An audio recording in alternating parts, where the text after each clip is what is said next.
Venezuelan President Maduro has allegedly landed in Puerto Rico after being captured by American Delta forces.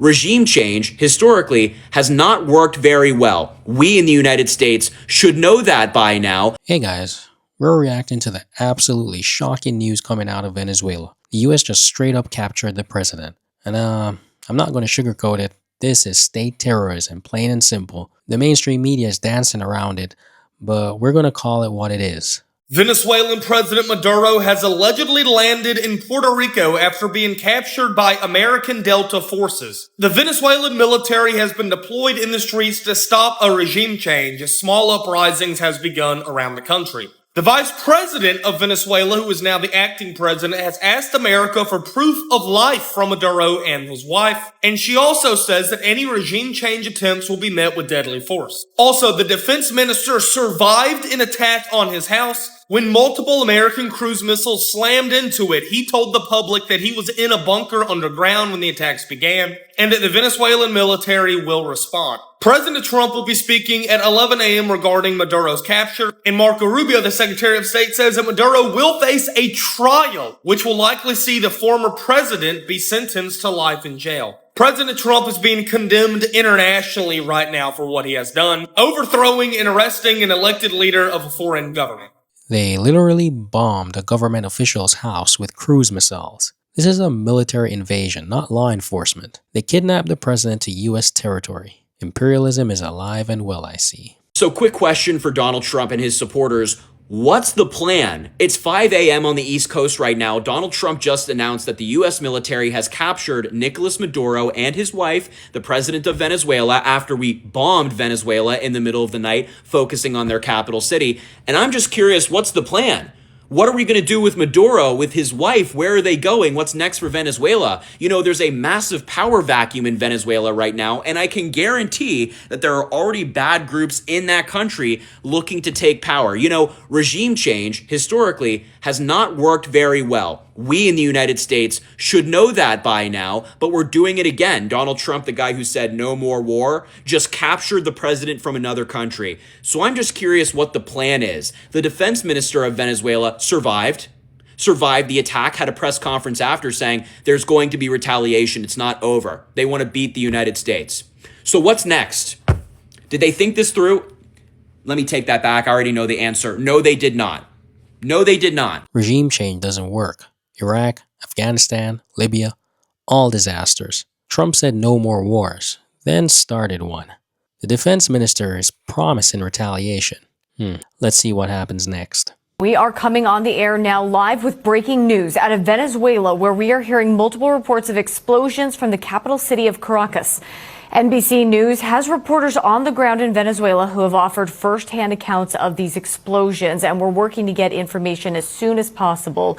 The news marks a major escalation from the United States military after the Trump administration's months-long pressure campaign on Venezuelan leader Nicolas Maduro's regime, including a series of military strikes on boats in the region that the administration says were carrying drugs.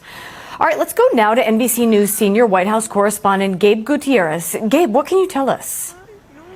Hi there, Corey. Well, this is a rapidly developing story in Caracas and throughout Venezuela. We are still out to the White House and are still hoping to hear from White House officials to try and get any sort of confirmation on what's developing here. But as you mentioned, this would mark a drastic escalation from what we've seen over the past several weeks. President Trump has been threatening strikes inside Venezuela. It was just several days ago that he acknowledged the first strike inside Venezuela. Now, the administration has been saying that its goal is to target narco traffickers inside Venezuela. It accuses the Venezuela's authoritarian leader Nicolas Maduro of being a drug trafficker, running a drug cartel, and several months ago upped the reward for any information leading to his arrest to $50 million.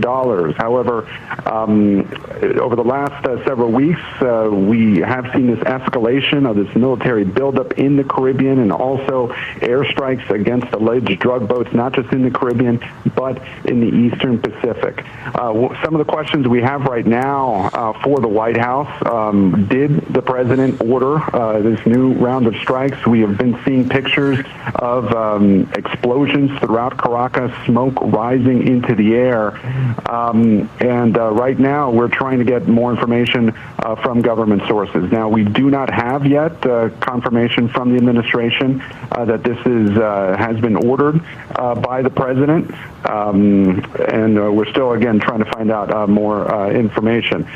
Now, this does come, Corey, again, after the president acknowledged that first strike inside Venezuela. Even that strike, though, not a whole lot of details on it. He mentioned it just last week in this radio interview that he conducted, and then was pressed on it earlier this week while he was meeting with Israeli Prime Minister Benjamin Netanyahu. He said that strike was at a dock area inside Venezuela, an area that was loading up boats. Now, the administration has been repeatedly saying that its goal here is to prevent drugs from getting to the United States. Also,